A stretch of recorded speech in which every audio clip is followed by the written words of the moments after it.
오늘 13절 말씀에 6월절이 가까웠습니다.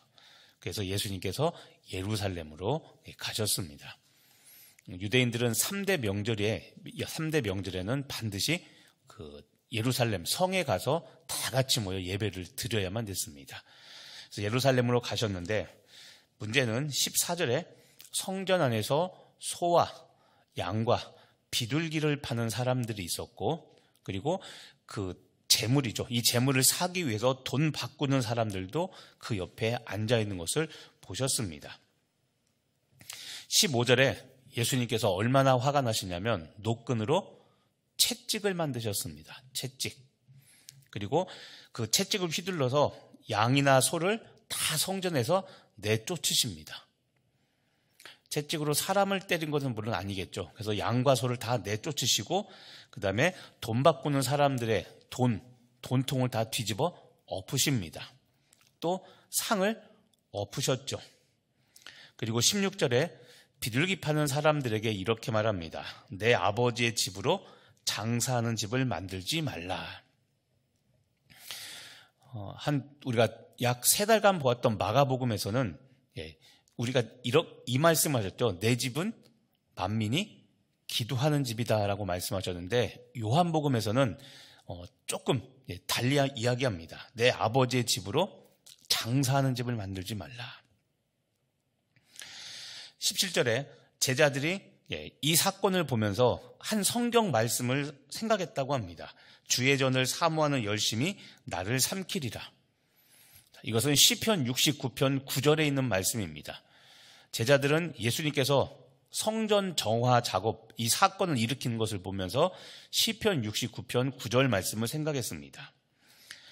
그런데 18절에 보면 이 성전 정화 사건을 일으키신 소와 양과 비둘기를 내쫓으시고, 그리고 성전에서 그 장사하는 사람, 돈 바꾸는 사람, 이 사람들 내쫓는 이것을 보고서 유대인들이 18절에 보면 유대인들이 예수님께 이렇게 요구합니다. 18절 중간절에 보면 내가 이런 일을 행하나니 무슨 표적을 우리에게 보이겠느냐. 자, 유대인들이 예수님께 무엇을 요구합니까? 표적. 내가 예수님한테 따지는 겁니다. 내가 이런 일을 행하는데 무슨 표적을 우리에게 보이겠느냐. 자, 이 유대인들의 이 요구는 예수님한테 따지는 겁니다. 네가 우리를 이렇게 비판하는데, 네가 우리의 신앙과 믿음을 이렇게 비판하는데 네가 그럴 만한 권위가 있다면, 네가 그럴 만한 어떤 권위가 있다면 그에 걸맞는 표적을 보여달라는 겁니다. 이것은 예수님께 시비 거는 쪽의 말입니다. 그리고 예수님을 싸잡아 비난하려고. 예를 들어서 예수님이 종교 지도자나 서기관, 제사장들, 무슨 랍비 이런 거 된다면, 네가 적어도 그 정도 된다면 지금 이 일에 대하여 우리가 용납하겠는데 네가 무슨 권한으로, 네가 무슨 권세가 있다고 우리에게 지금 이런 수치를 주느냐라고 예수님께 시비 걸며 따지는 겁니다. 자, 그러자 예수님께서 어떻게 대답하셨냐면 19절입니다. 너희가 이 성전을 헐라 내가 사흘 동안에 일으키리라. 자, 너희가 이 성전을 무너뜨려라. 헐라라고 했죠. 그러면 내가 사흘, 3일 만에 내가 다시 성전을 복구시키겠다라고 이야기합니다. 그러자 20절에 유대인들이 이 성전은 46년 동안 지었는데 네가 어떻게 3일 동안에 일으키냐라며 따져 묻습니다. 그런데 21절에 저자 요한은 이렇게 설명합니다. 이 성전, 여기서 말하는 성전을 무너뜨리는 이 성전은 예수님께서 성전된 자기 육체를 가리켜 말씀하신 것이라고 이야기를 합니다. 3일 만에 부활하신 것, 그것을 예수님께서는 염두에 두시고 너희가 성전을 무너뜨리면 내가 3일 만에 다시 일으키겠다라고 말씀하신 것이라는 것을 분명히 부활을 이미 언급하고 있습니다.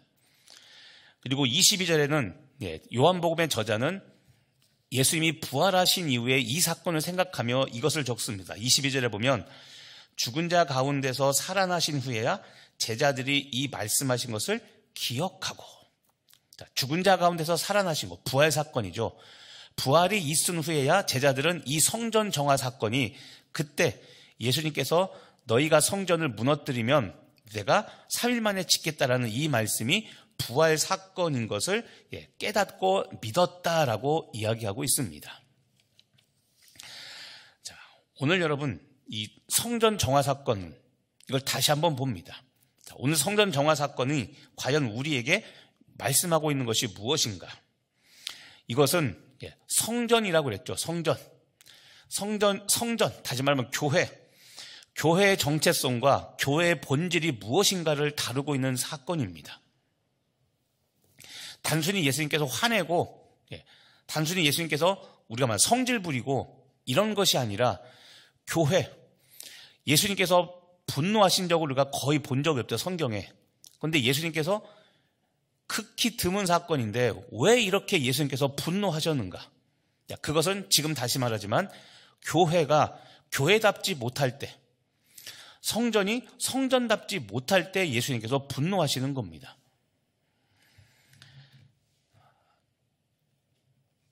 오늘 예수님께 혹독하게 책망을 받은 사람은 첫 번째로 누구냐면 소와 양과 비둘기를 성전 안에서 파는 사람, 그리고 그 재물들을 사기 위해서 환전상 돈을 바꿔주는 그 사람들, 이 사람들이 1차적으로 예수님께 혹독하게 책망받은 사람들입니다.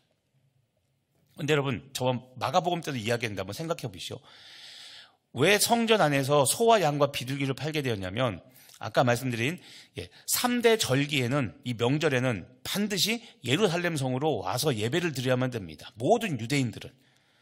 근데 가깝게 오는 사람이야 집에서 소와 양과 비둘기, 구약에서 말하는 흠 없는 것, 그죠? 병들거나 눈먼거나 저는 거 이런 것이 아니라 흠 없고 거룩한 것을, 집이 근처니까 예루살렘 성 근처에 사는 사람들은 집에서 그냥 이렇게 구별해서 가지고 오면 되는데, 문제는 저 북쪽에 사는 사람들입니다. 물론 여러분 오해 없으시길 바랍니다. 성도들의 물건을 팔아주고 하는 것들은 해야 될 일인데 할 수 있는 일입니다. 그런데 이것도 그렇죠. 여러분 가운데 동종업종 있으면 누구 거 팔아줘야 됩니까? 이것도 문제가 되죠. 그러니까 교회 입장에서는 어렵습니다. 다시 말하면 돈과 관련된 일을 자꾸 교회와 결부시키면 반드시 서로 관계에 어려움이 생길 수 있습니다. 그래서 교회와 성도 간에는, 그리고 성도와 성도 간에는 서로 이런 탐욕과 이익과 관련된 일이 가능한 한 없도록 해야 됩니다. 그리고 교회가 어떤 선택을 했든지 간에 나쁜 일이 있다고 오해하지도 마시고, 누구 것만 팔아준다고도 오해하지 마시고, 서로 그거에 대하여 평가나 비판이 없어야 됩니다. 자, 이 아버지의 집으로 장사한 집을 만들지 말라는 것, 이건 1차적으로 재물을 파는 자와 돈을 바꾸는 자들에게 하신 말씀인데, 한편으로는 편리함을 추구하고, 아까 얘기했죠, 재물 갖고 자기가 준비해서 와야 되는데 이제 이게 익숙해집니다. 그러면 굳이 재물을 멀리서부터 가져올까요? 아니면 현장에서 살까요? 그렇죠? 굳이 내가 150km 떨어진 곳에서부터 이 동물들을 끌고 오느니 차라리 그냥 성전에 와서 편하게 와서 그냥 돈 받고 사면, 돈 주고 사면 얼마나 편합니까? 그러니까 문제가 뭐냐면, 궁극적으로는 이렇게 편리함을 추구하는 그 당시 성도들, 그리고 또 하나, 성전을 올바로 관리하지 못한 이 종교 지도자들 향하여 하신 예수님의 책망의 말씀이었던 겁니다. 한편으로는 또한 이런 부정한 상황을 알고도 각자의 이익, 그러니까 재물을 사는 성도들, 또는 이것을 통해 이익을 얻는 종교 지도자들, 그리고 성전 안에서 이것을 파는 사람들, 이 세 부류의 이 사람들이 각자의 이익과 편익을 위해서 불법을 침묵하고 불법을 묵인하는 이것에 대하여 예수님이 이 세 부류의 모든 사람에게 하시는 책망이기도 했던 겁니다. 아까도 얘기했지만 성전에서 재물을 사면 흠없는 재물을 얻을 수 있지만 내가 재물을 준비하는 과정이 없죠. 거룩한 삶은 빠지고 그냥 결과, 나 예배만 드렸다, 거룩한 흠없는 재물로 나 제사 드렸다, 이 결과만 있죠. 자, 오늘 말씀을 여러분의 삶에 적용해 보시길 바랍니다. 오늘 예수님이, 자, 여러분 21절을 보시죠. 21절. 예수는 성정된 자기 육체를 가리켜 말씀했다고 그랬죠. 성전된 자기 육체. 이게 뭐냐면 고린도 전서 3장 16절도 우리 몸이 하나님의 성전이라고 말합니다. 성전. 예수님이 하셨던 말씀과 똑같습니다. 자, 여러분, 오늘 이 말씀 우리 삶에 적용해 보시길 바랍니다. 나도 탐욕을 버리고 내 몸과 영혼을 그리고 재물을 하나님께 거룩하게 사용하고 있는가? 무조건 교회가 그러니까 잘 구별해야 됩니다. 교회가 예배를 잘 드릴 수 있도록 편의시설을 제공해 줘야 되지만 성도들은 편리함에 익숙해서 내가 마땅히 드려야 될 내 삶, 내 시간, 나와 관련된 내 몸과 내 영혼을 거룩하게 구별하여 드려야 될 이 의무는 하지 않으면서 자꾸 편리함만 찾는다면 이것도 지금 이 예수님의 말씀의 책망의 대상이 되는 겁니다. 여자분들은 교회에서 손에 물 안 묻히려고 그러고 남자분들은 손에 흙 안 묻히려고 그러고 그리고 편하게만 교회 생활하고 예배 드리려고 하고 그렇게 목장이나 구역 예배만 드리려고 한다면 예수님이 오늘 그것을 우리에게 책망하는 겁니다. 너는 참 편리하게만 예배 드리려고 하는구나.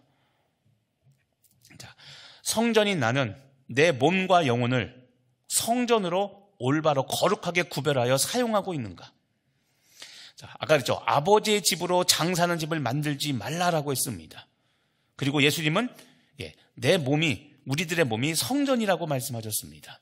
우린 이 두 말씀 사이에서 간격이 벌어지지 않도록 우린 잘 조절해야 됩니다. 돌아보시면서 여러분, 내 몸과 영혼을 탐욕을 위해서 사용하지 마시고 구별되게 거룩하게 구별해서 내 몸과 마음과 영혼 모든 것을 대가 지불하며 하나님께 예배하며 사역하며 섬기고 있는가? 오늘도 돌아보시고 하나님이 나를 보실 때 성전 삼으셨는데 성전으로서 내가 온전히 살아가고 있는가? 거룩하게 구별하여 드릴 것을 구별하여 온전히 드리는 그런 삶을 살고 있는가? 오늘도 성전 정화 사건을 통해 성전인 내 몸을 정결케 하시는 여러분 되시기를 예수님의 이름으로 간절히 축복하며 기도합니다. 기도하겠습니다. 하나님, 오늘 예수님께서 성전 정화 사건을 우리에게 보여주시며 친히 말씀하신 너희가 성전을 헐면 사흘 동안에 일으키겠다고 말씀하시면서 이것이 성정된 자기 육체를 가리켜 말씀하신 것임을 나도 깨닫고 우리도 내 몸과 영혼을 잘 구별하여 주님께 드리는 우리들 되게 하여 주시옵소서.